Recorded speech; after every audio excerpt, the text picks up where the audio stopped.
Zhao et Cheng de Wendeng avaient partagé depuis leur tendre jeunesse le pinceau et la pierre à broyer l'encre d'un commun précepteur, et s'étaient liés d'une amitié de mortier et pilon. Pauvre, Cheng avait tout au long de l'année sans cesse recours à Zhao, qui était le plus âgé des deux. Aussi traitait-il la femme de Zhao de Sao, belle-sœur aînée. Fêtes et cérémonies les réunissaient comme s'ils étaient membres d'une seule et même famille. La femme de Zhao mourut brutalement peu après la naissance d'un fils. Le veuf épousa en secondes noces une demoiselle Wang, si jeune que Cheng ne demanda jamais à lui être présenté. Il arriva à Cheng de passer un jour que le frère cadet de la jeune épouse était en visite chez sa sœur, et avait été retenu à festoyer dans la chambre. On vint l'annoncer. Zhao, assis à table, le fit inviter à entrer, mais Cheng s'excusa et repartit. Il fallut que Zhao se déplaçât dans une pièce extérieure et le rattrapât pour le faire revenir. À peine s'était-il assis que l'on vint déclarer qu'un valet de ferme du domaine séparé de Zhao avait été condamné à une sévère bastonnade sur l'ordre du sous-préfet. L'affaire avait ainsi commencé.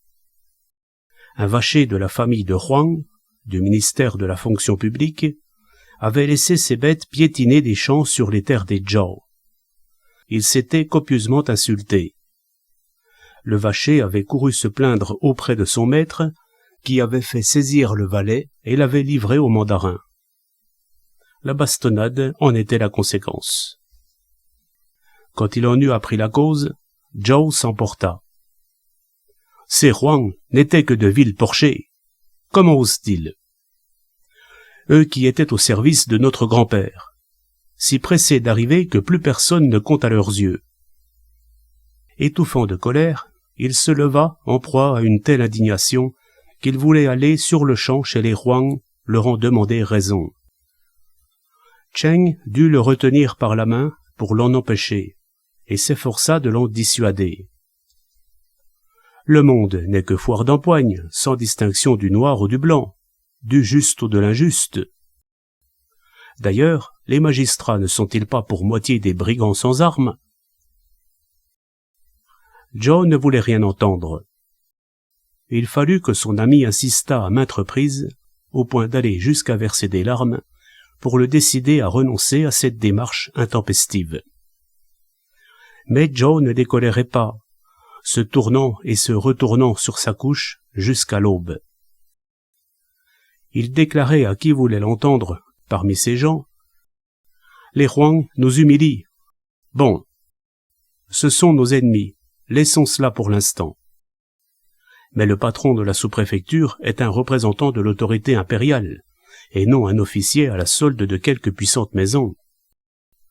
Il lui faut tenir la balance égale entre les deux parties, s'il y a dispute. Comment peut-on s'abaisser à n'être qu'un chien attaquant au premier sifflement de son maître? Je réclame, moi aussi, la punition de son larbin.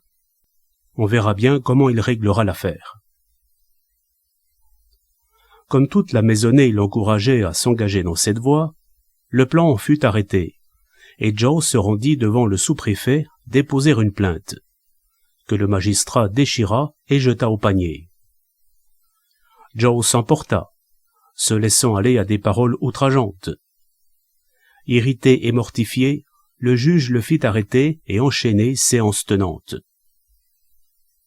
Informé le lendemain matin, en venant lui rendre visite, du départ de Zhao en ville, Cheng s'y précipita aussitôt dans l'espoir de le dissuader de porter plainte. Ce fut pour apprendre qu'il était déjà en prison. Cheng eut beau taper du pied. L'affaire lui paraissait sans issue.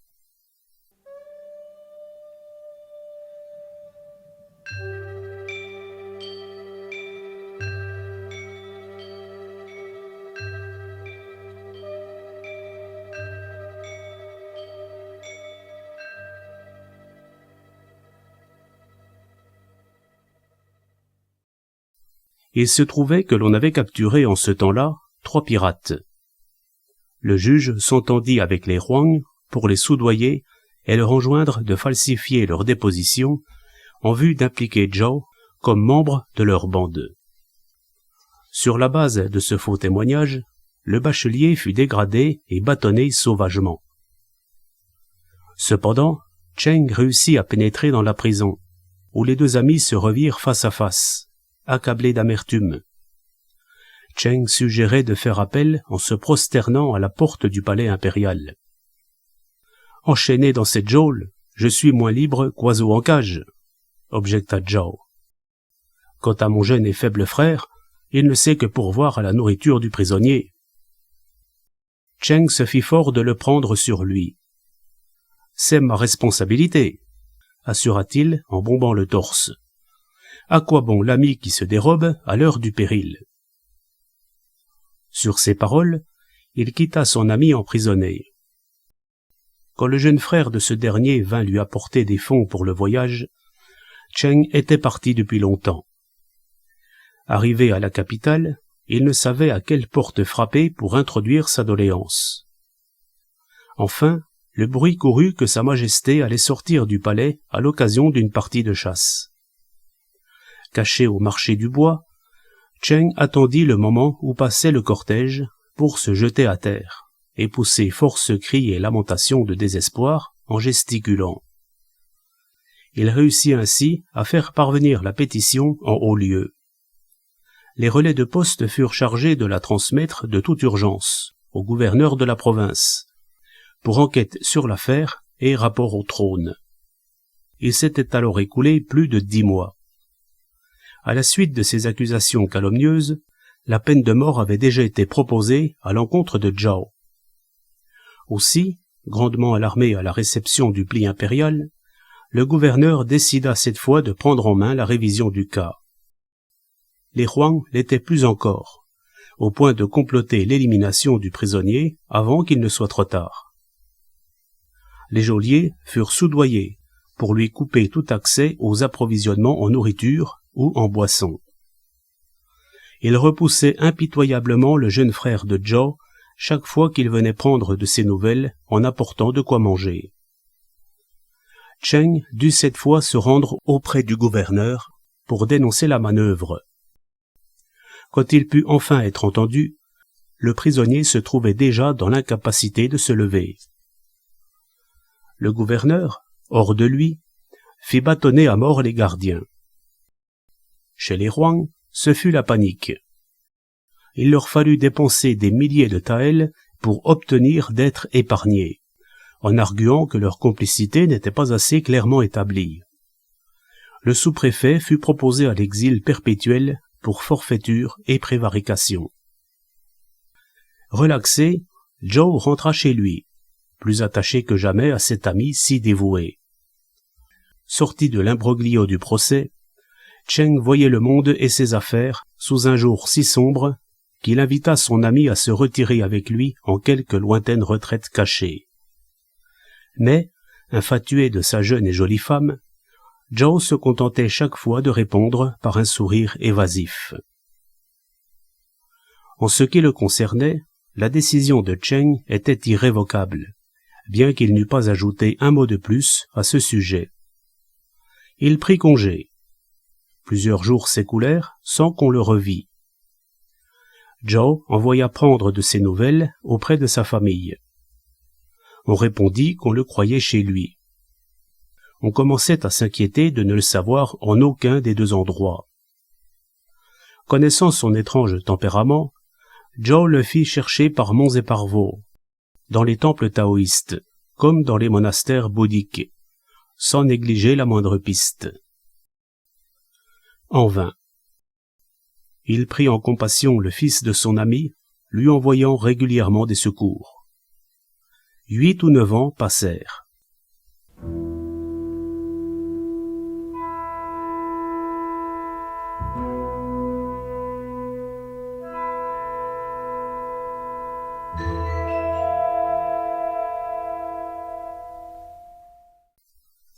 Cheng réapparut un beau jour de lui-même, en bonnet jaune et robe de plume, avec cet air d'élévation de ceux qui sont entrés dans la voie. Enchanté, Joe lui prit le bras. « Pourquoi es-tu parti?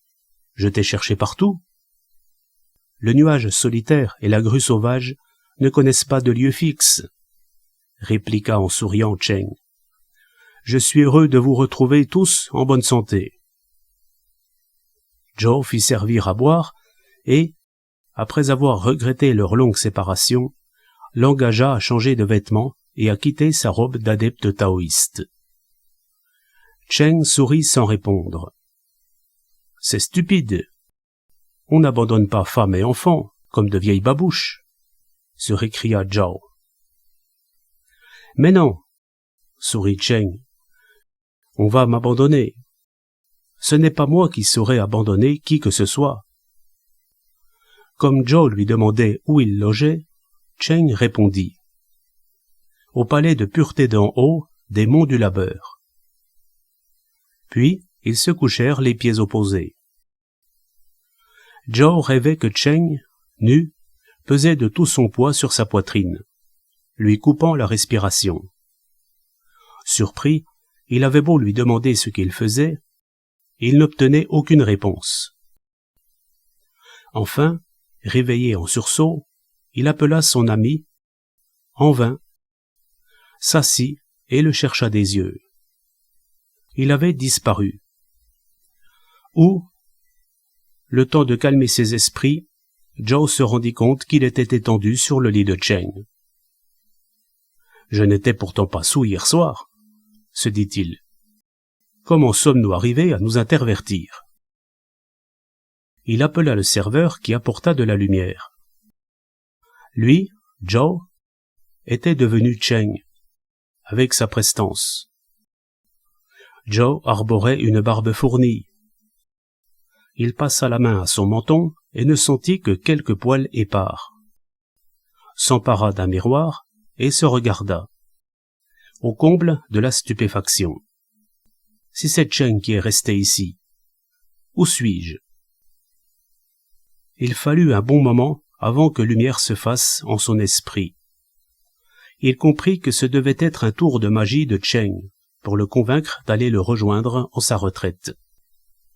Le premier mouvement de Zhao fut de regagner les appartements des femmes, mais son frère, trompé par le changement d'aspect, refusa de le laisser entrer, sourd à ses objurations. Il aurait été difficile pour Zhao de mieux s'expliquer. Force lui fut de faire seller un cheval et de partir à la recherche de Cheng.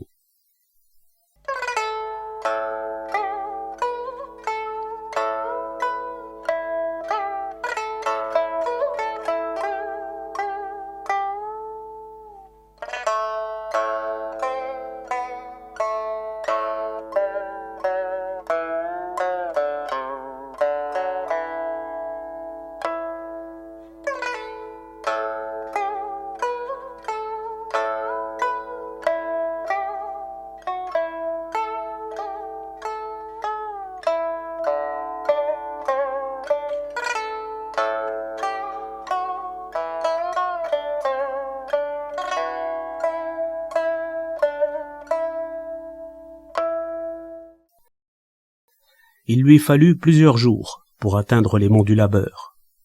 Le valet n'avait pu suivre le cheval tant il avait forcé l'allure.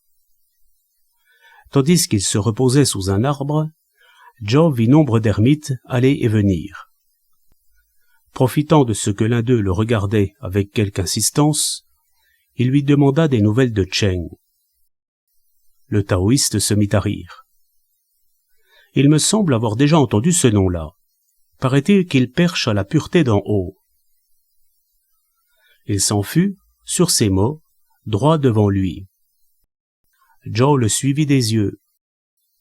À une portée de flèche plus loin, il engagea la conversation avec un passant et repartit après n'avoir échangé que quelques mots. L'homme auquel il avait parlé se rapprochait de Zhao. C'était un collègue connu du pays. « Il y a des années que nous ne nous sommes rencontrés, » s'exclama-t-il, l'air surpris. « Encore à vous amuser parmi les mortels, alors que je m'étais laissé dire que vous étiez parti étudier la voie sur une montagne célèbre. » Joe lui expliqua qu'il n'était pas celui qu'il paraissait être. « En effet, » répliqua son interlocuteur interloqué. « Je viens de rencontrer celui que vous n'êtes pas en le prenant pour vous-même. Il vient de repartir. Il ne doit pas être loin. » Joe n'en revenait pas. « C'est tout de même bizarre de n'avoir pas été capable de reconnaître mon propre visage. » Son valet l'ayant enfin rattrapé, ils repartirent à bride abattue, en vain. Pas la moindre trace de Cheng. Devant eux s'allongeait une vaste étendue déserte à perte de vue.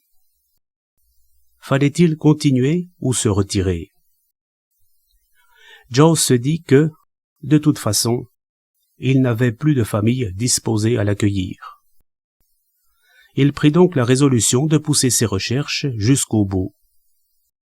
Les escarpements ne permettant plus de chevaucher, il chargea le valet de ramener la monture, tandis que lui-même poursuivait à pied. Apercevant au loin un jeune garçon assis seul, il força l'allure en vue de lui demander le chemin et de lui exposer l'objet de sa requête. Se déclarant disciple de Cheng, le garçon, se chargeant de ses bagages, fit route avec lui afin de le guider. Mangeant à la belle étoile, couchant dans la rosée, ils marchèrent et marchèrent. Loin, très loin. Ils n'atteignirent leur but qu'au bout de 3 jours. Ce n'était pas la pureté d'en haut que l'on appelle ainsi ici-bas. On était au milieu de la 10e lune, mais la route, que les fleurs de montagne embaumaient, ne présentait nullement l'aspect de l'hiver à ses débuts. Le garçon entra annoncer le visiteur. Cheng s'empressa de sortir l'accueillir. Joe reconnut alors sa propre image. Cheng le prit par la main, entra, lui servit à boire, et ils commencèrent à babiller. Des oiseaux apprivoisés au plumage multicolore extraordinaire, aux voix d'anches d'orgue à bouche, venaient sans cesse chanter auprès d'eux.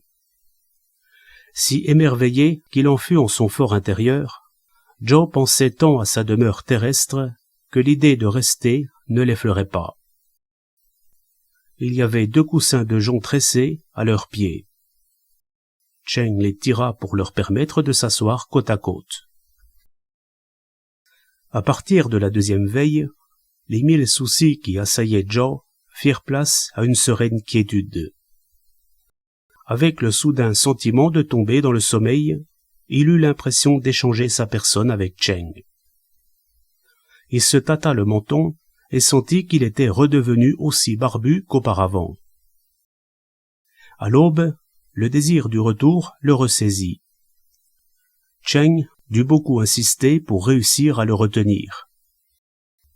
Au 3e jour, il lui dit « Repose-toi encore un moment, je te raccompagnerai de bonne heure. » À peine commençait-il à battre des cils que Cheng l'appelait. « Les bagages sont prêts. » Joe se leva pour le suivre.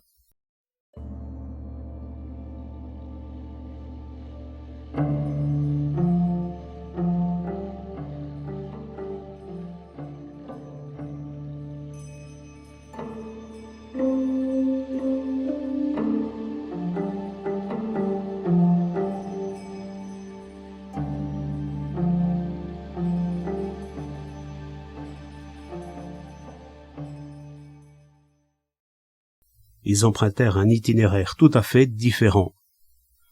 En un instant, lui sembla-t-il, sa demeure se trouvait sous ses yeux, à courte distance. Cheng était assis au bord de la route et l'invitait à poursuivre seul.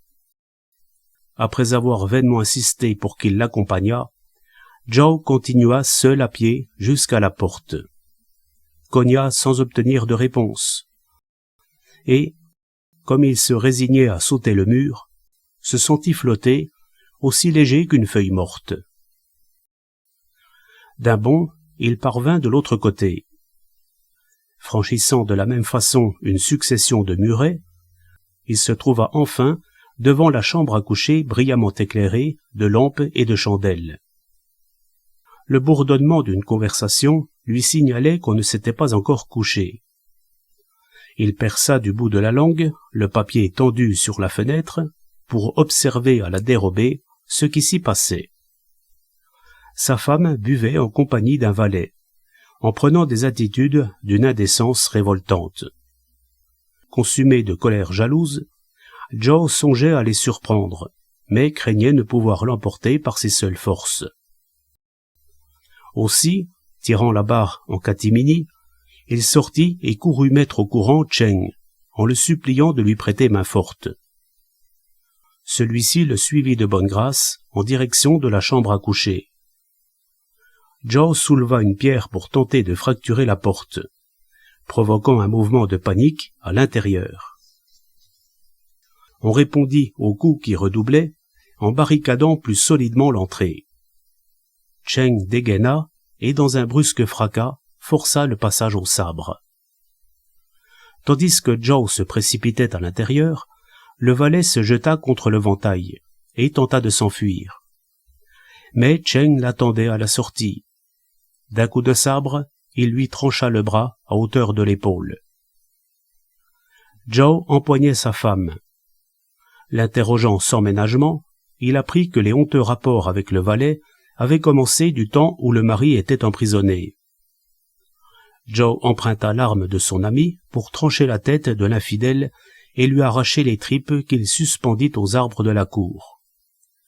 Puis il suivit son ami au dehors en quête du chemin qui les ramènerait.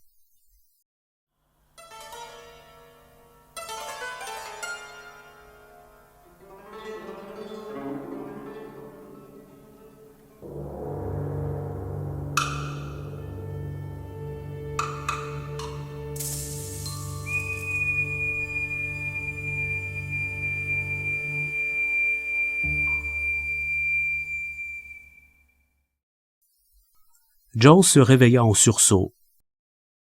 Il était sur son lit. « Quel cauchemar bizarre et confus !» s'exclama-t-il effaré. « C'était horrible. »« Tu prends la réalité pour un rêve. »« Le rêve pour la réalité, » lui répondit en riant Cheng. Interloqué, Joe lui demanda des explications. Cheng tira la lame et la lui montra. Elle portait encore de légères traces de sang. Atterré, Joe se serait donné la mort s'il ne lui était pas resté le soupçon que Cheng l'avait mystifié. Devinant ses doutes, l'ami le pressa de plier bagages et de le raccompagner chez lui. « N'est-ce pas ici que je t'ai attendu toute une nuit, jadis, appuyé sur mon glaive ? Il me répugne de voir ces lieux souillés. Retourne chez toi, je t'attends ici. Si tu n'es pas revenu en fin d'après-midi, je m'en irai seul. » Arrivé devant chez lui, Joe trouva porte close, comme si personne n'y habitait plus. Il passa chez son frère, qui se mit à verser double rang de larmes à sa vue. « Après ton départ, des brigands ont assassiné dans la nuit ma belle-sœur et l'ont étripée. Affreux! Les recherches des autorités n'ont produit aucun résultat jusqu'à présent. » Joe eut enfin l'impression de sortir de son cauchemar.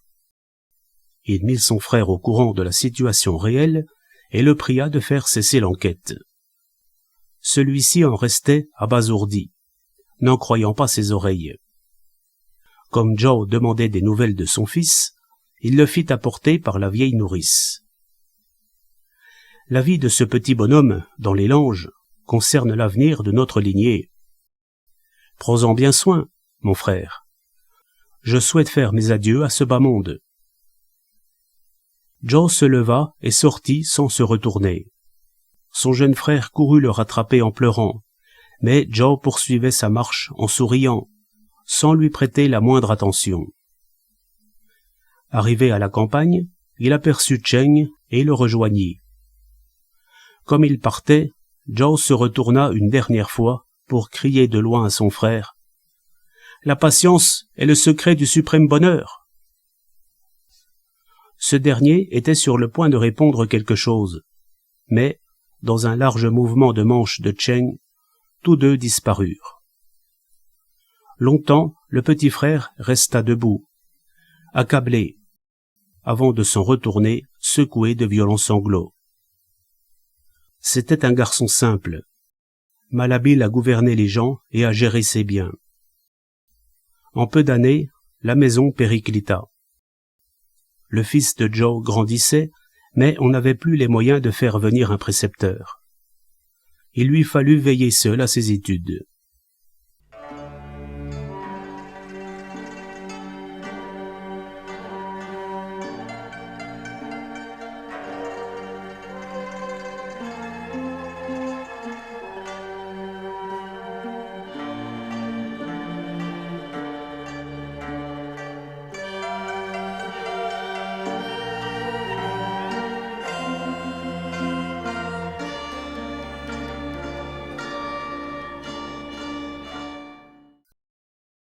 Un matin, comme il passait à la bibliothèque, le frère découvrit sur la table une missive soigneusement scellée, portant l'inscription « À l'attention de mon cher cadet ».